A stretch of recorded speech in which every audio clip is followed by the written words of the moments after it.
Hi everyone, welcome to my video. This past weekend I got the opportunity to go down to the Englishtown, New Jersey swap meet, which is primarily like a full-size car swap meet for, mostly anything carbureted, mostly old school car stuff. But they do have quite the gamut of hobby-related things, since there's, I think, a lot of crossover between real full-size car guys and, hobby enthusiasts. And even though we go there primarily for car stuff, there's a ton of RC cars, there's Hot Wheels up to wazoo, die-cast model cars, all kinds of NASCAR memorabilia, etc., etc., etc. So it's a full just flea market of anything, gearhead related stuff. And I found a guy at a booth who had a bunch of RC stuff, and I think I got a swap meet score. So I want to show you what I bought, and this is about as close to an unboxing as you're going to get for a 20-year-old vehicle. But it's basically brand new, and I'm excited about it. This was a cool one. And this is what I scored. So this is an original HPI Nitro RS4 MT. I believe the original price here says $429. I don't quite know if I would have paid $429 for it, but I scooped this up for $200. It's really cool that it has the original box. I'm not like a box collector type guy. However, the fact that this has lasted, 20 years is pretty cool. Obviously, it's seen some better days. Someone spray painted some stuff, which wasn't this car because you'll see the body's red. It does show the old motor in here, and I think it's kind of funny that they just put a sticker of the new updated heatsink head, just slap it on the the picture on the box, even though the perspective of this motor is tilted this way and the heatsink head is tilted this way. So that doesn't quite, that's goofy. But anyhow, really cool original box. Boat and car only, channel 4. I'm curious to see if the radio actually has channel 4 in it. I haven't actually really gotten that too deep into this, but yeah, original box. And this one is the easiest to unbox. Boom! Here's what we got. This is the car. Without actually taking out the box, you can see it's got a bunch of aluminum stuff on it, so it is not, the original box stock RTR. However, I do want to get this out and show you all the cool stuff on it and how wickedly clean this is. This was really cool for $200. We got a pretty healthy body. It's not blue like the overspray on the box. I'm probably going to take off the skull stickers. That's not quite my style, but it's nice to see that the original body is still immaculate. Missing the wing, though. I'm sure that I can make one of those, though. I'll stick that baby over there. I got a fuel bottle with her. Not that I need another one, but it's still good. And here is the car. So the first thing I want to show is this is the bottom of the chassis. Not a scratch. Could use a nice cleaning, but this baby is new, which is awesome. We do have the 15 FE motor as shown with the new style heatsink head on the box. The one thing I always found interesting with these is they're bolted in with the 4 bolts here on the bottom of the chassis, and they don't use the adjustable slots here with the motor mounts that would normally come on your Nitro RS4. Also, I've noticed that this screw here is not screwed in. Neither is this one, so I might have a couple things to go over this before I run it. But the FE motor just has the 4 holes on it, so the gear mesh is fixed and you can't adjust it. These cars are obviously very discontinued. There's I believe it's the HSP touring car, if I remember correctly. HSP sounds, I think it's a knockoff version. They do have motor mounts for those cars that are still being produced that you can get off eBay for like $10. So if you want to put a different motor in here, you can use like the HSP motor mounts. Yeah, that's your knockoff stuff. Yeah, being this was an RTR car, just noticing some stuff about it, I feel like this might have been a kit. Maybe it wasn't the original box it came out of. We have some screws up here that look like they're not quite all the way in. We have a Futaba S3003 servo, which is pretty much the cheapest servo you can possibly get. We do have the SX1 HPI servo for the throttle. I'm not really sure why this was changed, being the car looks like it's brand new. There is some dirt on the gas tank, so I'm kind of thinking that with the grime, there has been fuel in here before. I don't know if the motor's been broken or not. Later on, I will take the heatsink head off and check the piston and everything else and see if it's actually been broken in yet. We have the world's tiniest air filter. This thing is a little baby. Like, this is my finger and I can cover the whole thing. That's very, very 2001. And we obviously have a ton of upgrades on this as well. You got aluminum front bumper. We have the aluminum rear shock tower. We have aluminum control arms. Everything is nice and brand new. These in the back here are CV axles, and we have different ball studs or end links on the ball studs here. Maybe RPM possibly. It has a CVEC exhaust. I used to have one of these on my T-Max a long time ago. If I remember correctly, these are pretty loud. Not very well attached. That screw is not screwed in under here to hold the exhaust in, but it's there, and that's cool. I've also, just being anal, changed the zip ties out, probably some purple ones, make them look matchy-matchy. The spur gear in here, I don't know if I can get the right angle here. Actually, can you see from the bottom? Yeah, you can see from the bottom. This is the aftermarket slipper clutch setup.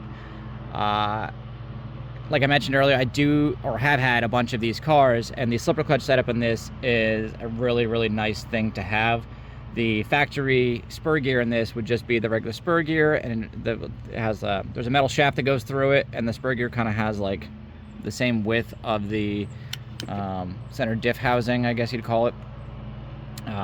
And just, it's all plastic. And I've stripped out tons and tons and tons of these just because there really is no forgiveness besides the actual clutch on the motor. There is supposed to be, at least on all the other cars I've had, there's a little cover that goes over here. I believe I can 3D print one. But it was just a piece of Lexan to cover the bottom of this. And I'm definitely going to want to get that back on there before I actually run this. Factory shocks, everything else looks factory. We still have the 27 megahertz radio. She did come with a transmitter, which has batteries in it, which light up. It actually has power, so let's see what batteries it came with. Came with some energizers, not corroded. I believe he probably tested this out before the swap meet. And that's really cool. It's got the original controller. If I ever go to sell this in the future, I would probably put this back in, but I'm going to take this out and put a nice Spectrum in it, something a little more modern. Also, I think it's a little strange, well, not strange, interesting, I want to say, that, 2003, these came with Proline tires on them, as it shows on the box. So, the crossover between HPI and Proline, which is now owned by Horizon, so you would never see this again, unfortunately. The Dirt Hogs were one of my favorite tires ever when I used to run them on the Nitro Rustlers. And it's really just kind of cool nostalgia to have original tires on this car with the original wheels. I think as far as looking at this, things I would like to do to it, I'm going to go through the box of all the other stuff I got here in a second. I don't think I have the CV front axles, so I'm going to try to find the matching CV front axles. Yeah, let's go through the box. She also came with a full set of separate wheels and tires with, these are bow ties on them. They do have some wear. I don't know if these were original, or, well, the ones on here are original. I don't know if these were run on this car or if they're running a different one and just tossed in this box. 3 of them are mounted on wheels. One of them, for some reason, I guess the glue came off, so I got to re-glue that one back on, but that's cool to use. I also have the front control arms. These definitely are the exact same ones as the back, so they are GPM. These come with the suspension pins, looks like some end links, the bushings and whatnot. These will definitely go on here to match the rear to the front. I also have this bag of stuff. Most of this looks like the pieces for your slipper clutch or center diff or whatever, this housing here. I don't know if this is complete or not. I'll have to take it apart and see if it has enough pieces. Obviously it's not in the original packaging, but it came with one of those. I have the front aluminum shock tower to match the rear, and that's going to be cool. I'm really into everything being even. Same thing with those CV axles. We have some super glue debonder. I have a bunch of the original parts in here. Got a whole baggie of stuff with your original control arms. I have, looks like, the rest of the RPM, I believe. Yeah, the RPM rod ends. That's good. Spare parts are always good. I got, looks like, some factory rod ends, possibly. I got an extra OS glow plug. What else we got in here? I did not go through this when I bought it. That's just, looks like some tags. Got some original receipts, looks like. Ball ends 440s. This came from Action Hobby in Pennsylvania. This receipt's from 2004. So the car's at least 2004. It's got to be older than that. What else we got in here? Oh, I do have the original spur gear setup, which is, I'm actually really happy that I found this in the box because I believe I need an extra one for my Super Nitro Rally. I've been planning on putting that back together soon. Here's the 4th tire. So it's good to have that. Pinstriping tape. I don't know if that's any good anymore. Got a couple more plastic components. Looks like servo saver. Original manual. Just tons of random paperwork in here. Extra brake disc. Nitro RS4. I don't know if that looks a little different than the one that's on there. I'm not sure it's necessarily for this one or maybe the 2nd generation. Got some extra gaskets, and that's about it. Oh, and I got a X-Acto knife. And that's what she wrote. Got some of the original stickers, original instructions. Oh, look, cool. It is in here. This is the Lexan cover that's supposed to be cut out and put over the bottom of the car here to protect the spur gear. I'm pretty sure there's a file to 3D print this, which will probably be a little bit stronger than this thin piece of Lexan, but I do have the correct piece to put on there, so that's awesome.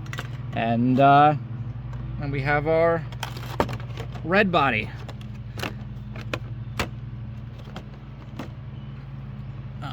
But yeah, so I am pretty ecstatic about this pickup for 200 bucks.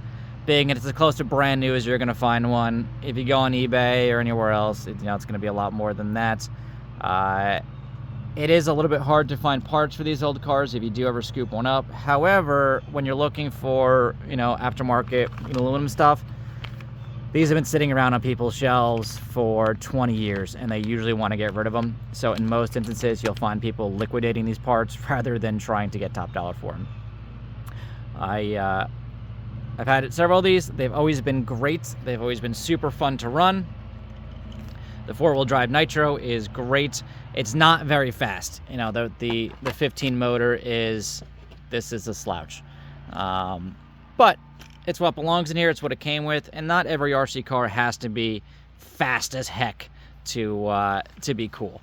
Sometimes it's just nice when things work. And yeah, I'm going to put on all the upgrades and stuff it came with the shock tower. I also thought somewhere in here there might, I think I have one of these in aluminum too. I'll have to look. I'm gonna see if I can maybe find some aftermarket shocks for it in purple, kind of finish up the the aesthetics of it. The rear seems like it's sagging more than the front, so there will be some adjustments with shock positions, maybe move this in, maybe get longer shocks, different springs, whatever else. This servo is definitely getting scrapped. These are horrible. Plastic gear, very light duty. They really don't work that great.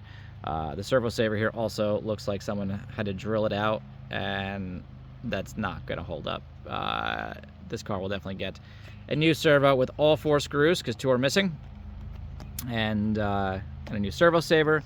Got to get the rear CV axles to mount, or sorry, the front CV axles front CV axles to match the rears.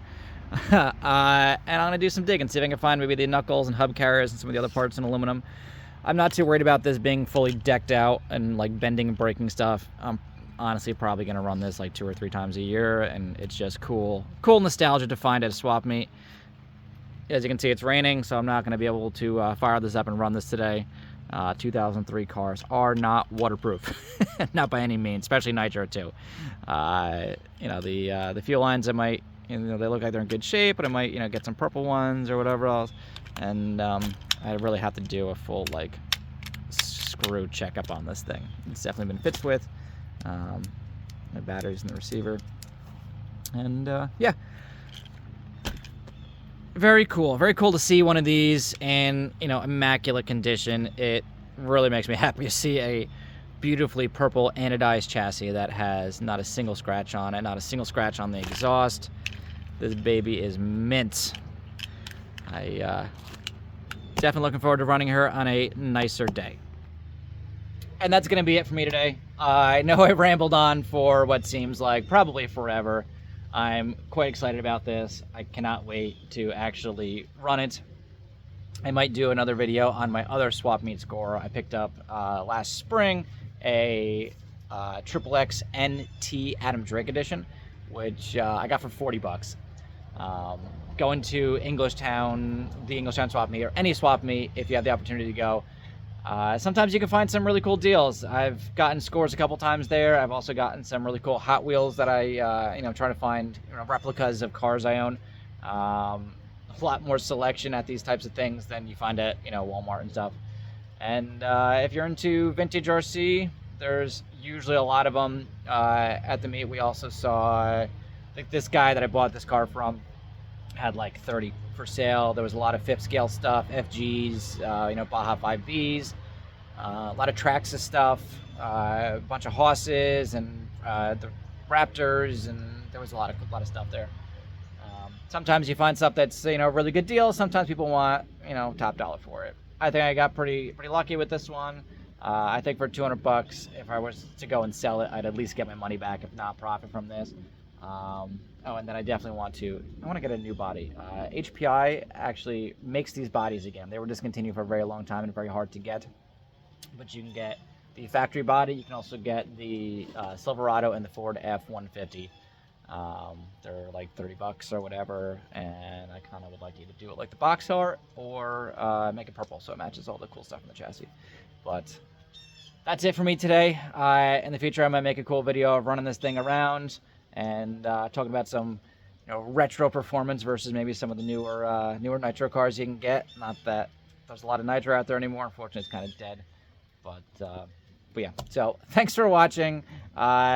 Like, subscribe, whatever you're supposed to do with these things.